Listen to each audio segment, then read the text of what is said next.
So, the first thing I thought of when I'm looking at your bio, is so you've got Confessions of an Ethical Drug Dealer, your latest book, and there's a very famous book from 1821 by Thomas de Quincey called Confessions of an English Opium Eater. Were you doing a little reference to that?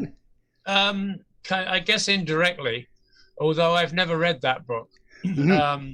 But I have heard about it quite a bit over the years. But no, it wasn't a direct reference to that. I mean, confessions of this and that. There's a lot of books which are confessions, and so I thought the ethical drug dealer part is kind of intentionally provocative. For sure.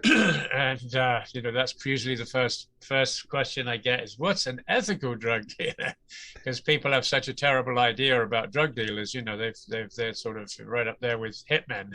Oh yeah. But there's a whole other world of psychedelic drug use going on, which I've showcased in the book through my life. It's a 50-year journey.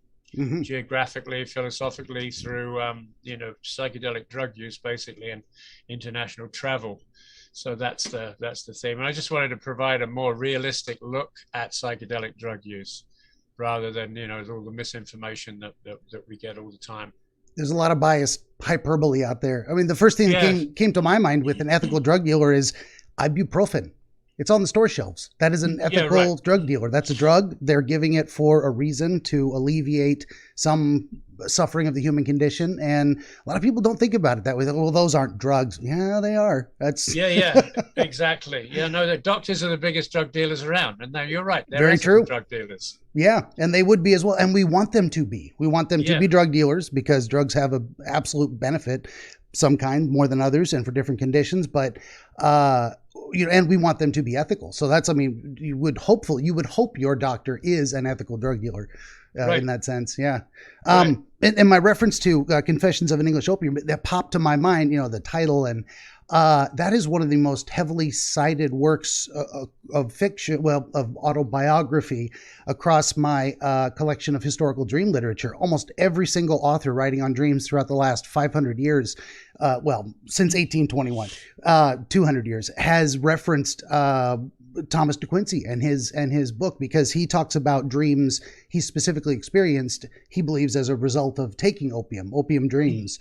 That was a big part of his described journey. And he was also very much a traveler. He went to Asia and India and all these places. And that was a kind of, a very popular thing in the early 1800s, these travelogue self-report. Look at where I've been and what I've seen. Let me bring my stories back and share them with the public. So you're carrying on a very grand English tradition there. Yes, it's definitely in that tradition for sure. Yeah, very cool. So just a little bit more about that, your most recent book, The Confessions of an Ethical Drug Dealer. If you were to kind of describe, I don't know if you have a synopsis of it that you would want to share with people, kind of what's it about and how does it... I call it a psychedelic travelogue and memoir. Mm-hmm. It says on the back cover, Fritz takes us on a journey both geographical and philosophical while sharing a half century of adventures in buying, selling, and consuming psychedelic drugs. Along the way, we learn the difference between smart drugs and dumb drugs, the truth about religion, and how to make a perfect cup of tea. Well, the most important part, obviously, right there at the end. Got to have a perfect cup. It's the mother of all drugs. It's an English cup of tea. Very much so. Yeah, and I like to do that as well. I'm very much a contrarian on Twitter sometimes. I get out there and I like to find people that make these declarative statements, and I say, have you considered broadening the category a bit and looking at it this way? A lot of people don't consider the coffee we drink or even alcohol to be actual drugs. More people think alcohol is a drug than tea, but caffeine, it is. We put a lot of things in our body, and they all affect the way our body functions, the way our mind responds to perceptions. Yeah. Yeah, caffeine is remarkably similar to amphetamines. Yeah, has a lot of the same effect. People drink it because they want to do, they want an amphetamine effect, right? They want to pick me up. They want some speed. Mm-hmm. It's a mild form of speed.